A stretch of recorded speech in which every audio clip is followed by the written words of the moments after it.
hit the road, crank the tunes, let the adventure begin. Got my crew and we're rolling with the wind and the grin. Highways calling and the world's ours tonight. Living for the moment, chasing that sunset light.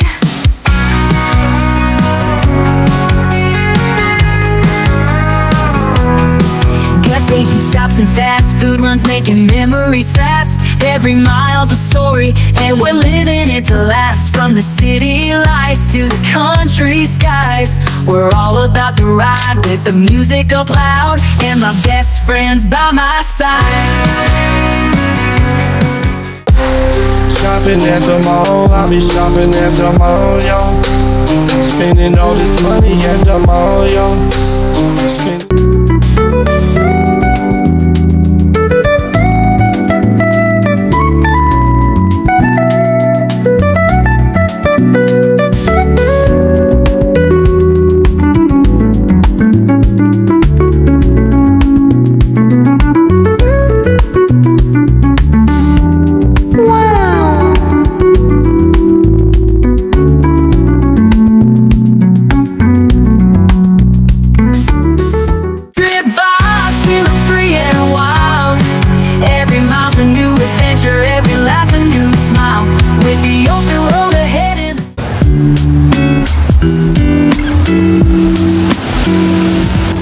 Hey guys, so after MOA, ito kami sa cafe 408 ba to? Dito sa BF Homes Paranaque.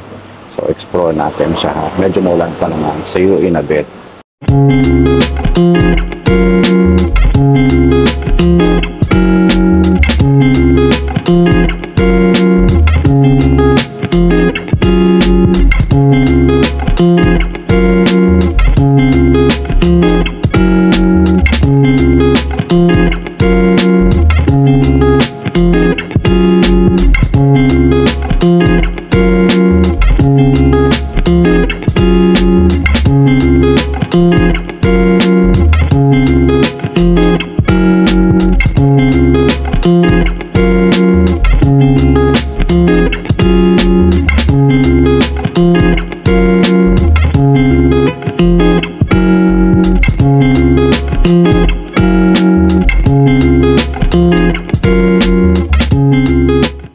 Hey guys, sabi ko kami ngayon sa cafe 408 dito sa BF Homes Paranaque.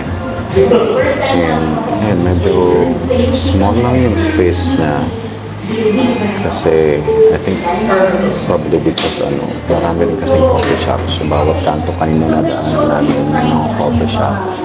Yung supposed being pupuntahan namin ng coffee shop, hindi na kami tumuloy kasi walang parking.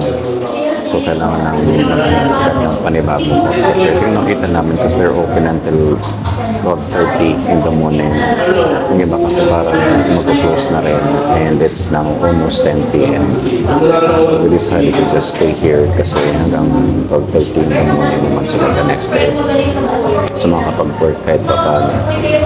And makakatry kung anong pwedeng i-try sa kanila. So hindi ako umorder ng coffee kasi parang sobrahan na ako sa coffee. Ang in-order ko is, ano ba in-order ko? Matcha, strawberry or strawberry matcha. Yun ang in-order ko. And wala na rin silang pastries, unfortunately. But I think they still serve food. May mga food naman sila. May pasta ako nakita. I think they also have chicken. So if you guys are planning to give this a try, but i-visit si 408 Cafe. Siguro you should come a bit early na lang kasi 10 p.m. na, it's a Sunday.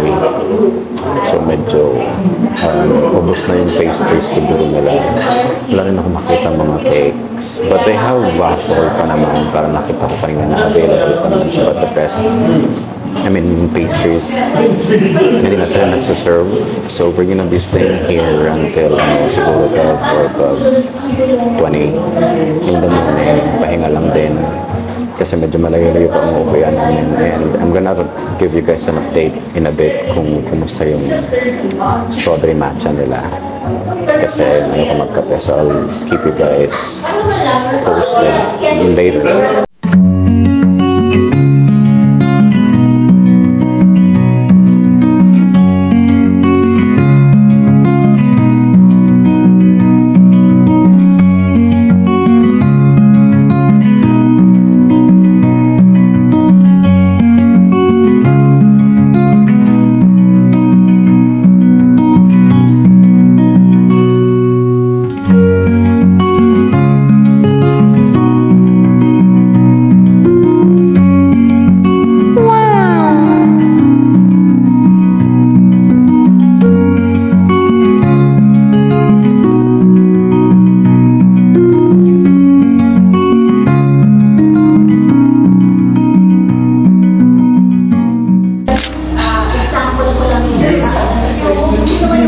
Ayan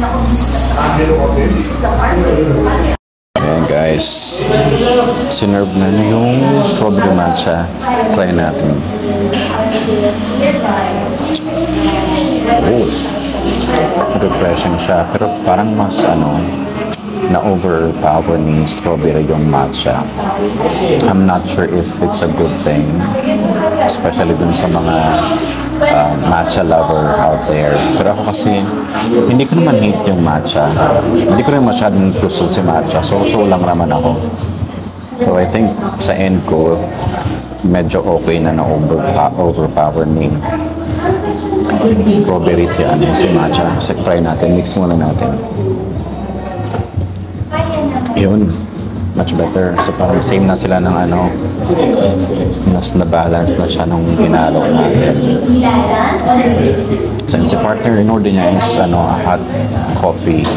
Not sure kung anong hot coffee yun. Pero kanina sinerve ni ate, nagkamali nga lang siya. Parang ice yung sinerve niya, nag-order na si partner ng hot. Ang ganda pa naman ng pagkagawa ni ate. Parang nag-binurn pa siyang tawag dito, marshmallow, and then nilagay niya sa top nung coffee. But she had to replace it kasi hot yung order ng kasi hindi maganda rin pakaramdam ni partner right now.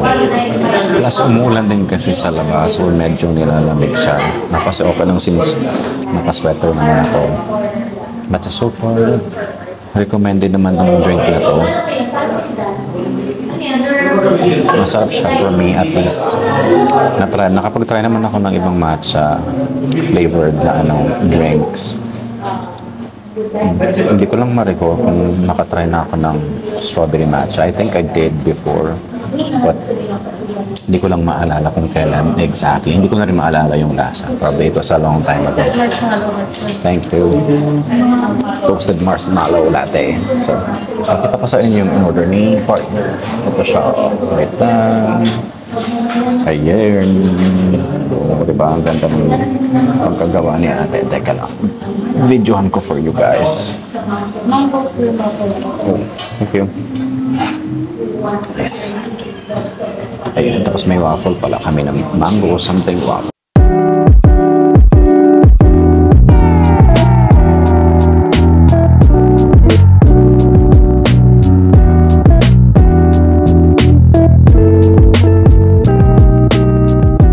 Ayan guys, try natin tong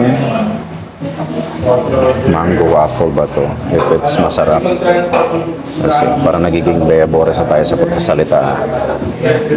Try natin. Mango waffle.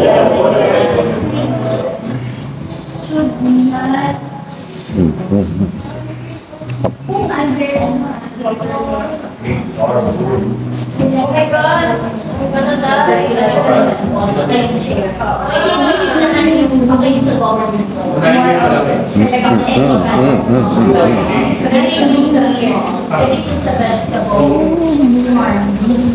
Try natin yung mango.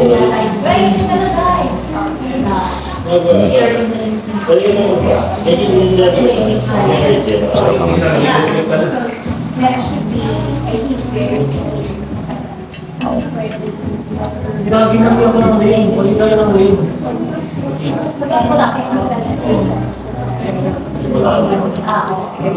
The best naman to. Ayan, tanggalin natin siya.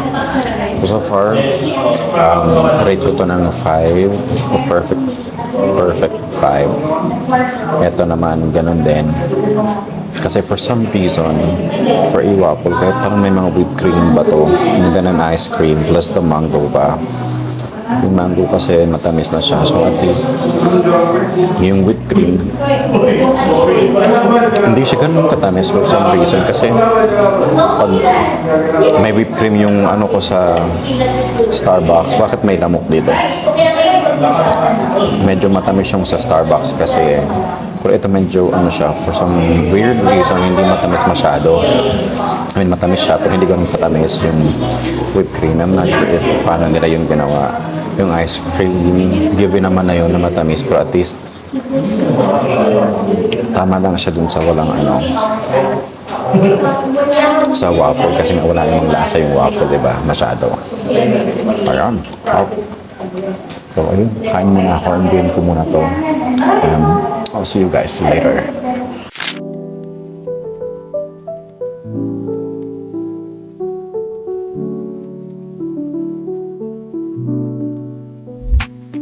The night breaks and the darkness melts away.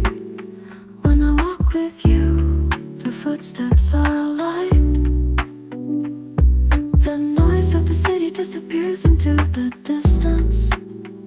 The world will change if we are together. We hold hands and the wind caresses our cheeks. Your smile is so dazzling, the time stops. The scenery I see with you is a special dream. If we are together, today will also shine. Go back to your room together. Let's drink a warm coffee latte. Just spending time next to you. My heart is relieved. Your voice. Guys, so after 30 minutes, nandito pa rin kami. And, ano oras na ba? Parang 10:30 p.m. So, medyo maaga pa naman. And as mentioned earlier, hanggang 12:30 naman sila in the morning. So, ako, I'll be staying here mamayang 12:30. And baka i-edit ko na mga videos na to or mga clips na to para may ma-upload tayo. But yeah, it was a fun Sunday. At least, you know, we also give time for ourselves para makapag-relax, makapag-chill on a weekend or on weekends. Kasi diba from Monday to Friday, grabe yun. That's every week. Grabe yung natin, pagod sa work. So, deserve din naman yung sarili natin na ma-relax at makapag-chill. And ayun lang, I'll be ending the vlog here. I hope you guys enjoyed this one. And see you on the next one.